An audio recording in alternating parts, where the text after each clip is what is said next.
Today, I'm going to discuss a story about a father and two sons. So, the younger son, I like to call him scientific genius. The older son, I want to call him social restructuring. And they were in the father's house. And the younger son said, "Give me whatever is coming to me." Saying that to a father in that culture while he's alive is tantamount to saying, "I consider you dead. Give me what owes to me." So the father divided his own livelihood and gave this young upstart who was saying, "Give me what comes to me. I can do better without you. I can do on my own." So I compared this to scientific genius that went astray, far away from the God of benevolence, about whom all pioneer scientists believed. And they believed that scientific laws were given by an intelligent universe of intelligence, and scientific laws were given by a lawgiver to be investigated and to be redeployed for the beneficence of man. That's how Michael Faraday, Louis Pasteur, and Lord Kelvin, and all great scientific minds began in the second half of the 19th century.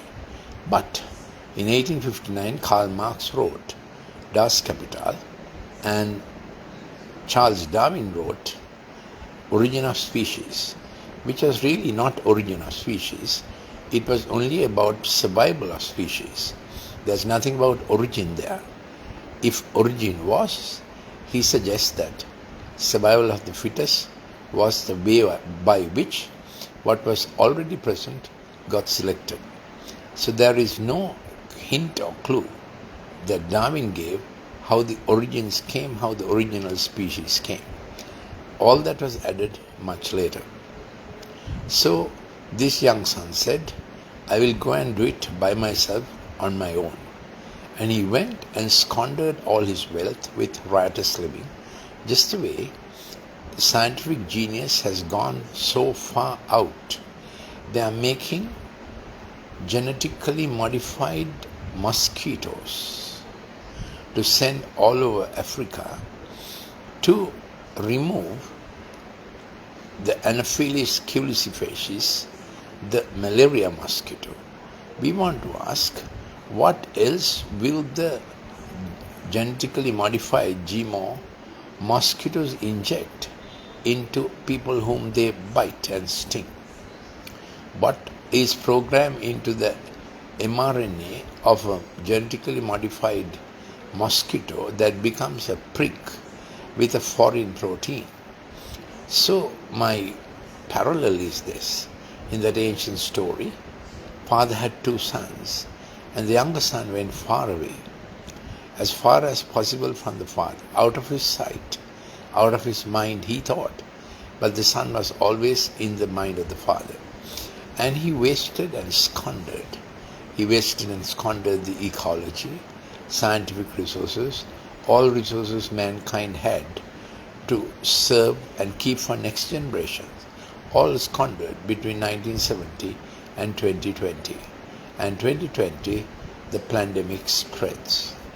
Meant to be a secret one, but because of lab leaks, it became public. That was the high point of science gone wrong. But those who are unrepentant about their scientific genius will not give up with that. It's a strange thing that only Africa did not have, because South Africa did not accept the theory of the protein and the prick.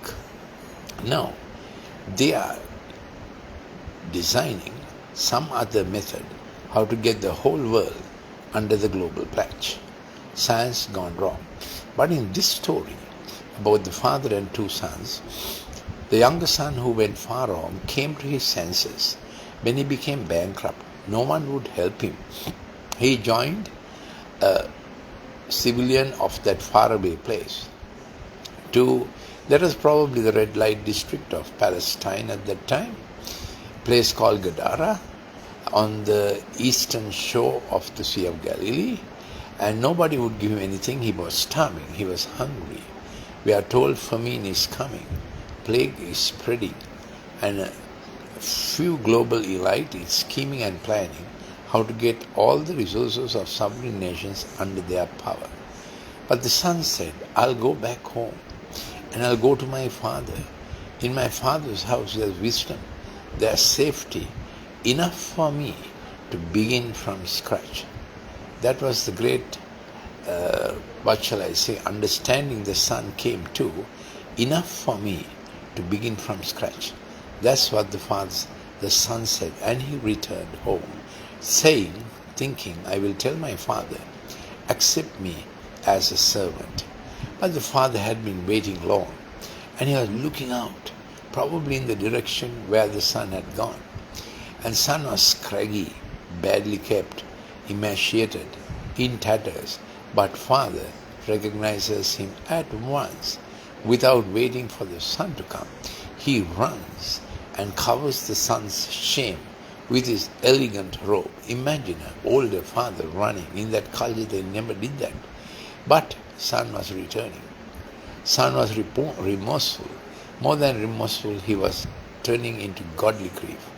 He said his little thing, Father, accept me as a servant, because I do not qualify to be a son. Father's thinking was, you never qualified to be a son. I begot you. It's a belonging. It's a birth story. It's a God school. You never had to qualify. When you were wetting the pampers and doing number 2 everywhere, I still cleaned you up. And your mom bore you in her womb, risked her life for you. Therefore, I will do the best I can for you even now. So the son came back to the father's house, and the father said, my son was dead, now living again. That's how the word born again comes. Living again, new lease of life, new opportunity. That's how the father would treat him. Then comes this, and he said, my son was blind, now he can see. He was lost, now he is found. It is from this great story that the story of John Newton, in which he composed Amazing Grace, came about. John Newton was a captain of a slave ship that plied between Africa and Bristol in UK. The closest to hell, they say, in that century was the slave ship. Slaves will be packed like sardine, and half would die before they get to Bristol, and they would abuse the women. That was the slave ship that John Newton was commandeering. But his mother was a godly lady praying for this son in this wretched business. One day he gets caught, the ship gets caught in a storm and about to sink. He cries out to his mother's God, and God saves the ship. God saved him, and he composed this wonderful hymn, Amazing Grace, how sweet the sound that saved a wretch like me. I once was lost, but now I am found. Was dead, but now I was blind, but now I see. That's how that song came out, with the words of this prodigal son. The elder one, I call him the social restructuring son, because we have lost family values, marriage for lifelong, fidelity, trust, one life partner, caring for family, kids in turn caring for parents. No, social restructuring, they go all over the world and leaving families behind. Siblings are scattered all over, and older parents have to think of themselves. That's what social restructuring, intended design, social re-engineering, by causing havoc in economic systems, and rulers who align with global elite and deplete national resources through corruption and other methods. So we are just up for grabbing. This is not only Sri Lanka's problem, though we have had many unfortunate things happening in Sri Lanka. And The second son is out of the house. Father says, son, come in. Your brother was lost. Now he is found. It was right to be sad at the beginning, but it is right to be glad now. So we are expecting a worldwide turn of science back to God. Worldwide turning of young people gone astray according to what they want to do, back to the house of God the Father. Let's hope that this would be redemption now and soon, when economic resources, ecological resources are all dwindling and people are not taking hope in the world. But we have a God of hope, a good shepherd who has furnished a table for everyone's life. And he has a path of righteousness that will save us from the troubles, the trials, the tempests, the storms that are sweeping the world. So just say, Lord Jesus, come into my heart. Be my good shepherd. Lead me to the best you always had for me.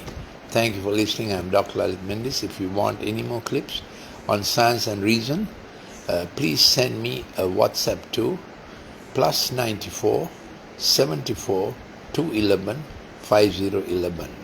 If you are in Sri Lanka, it is 074 211 5011. Thank you for listening.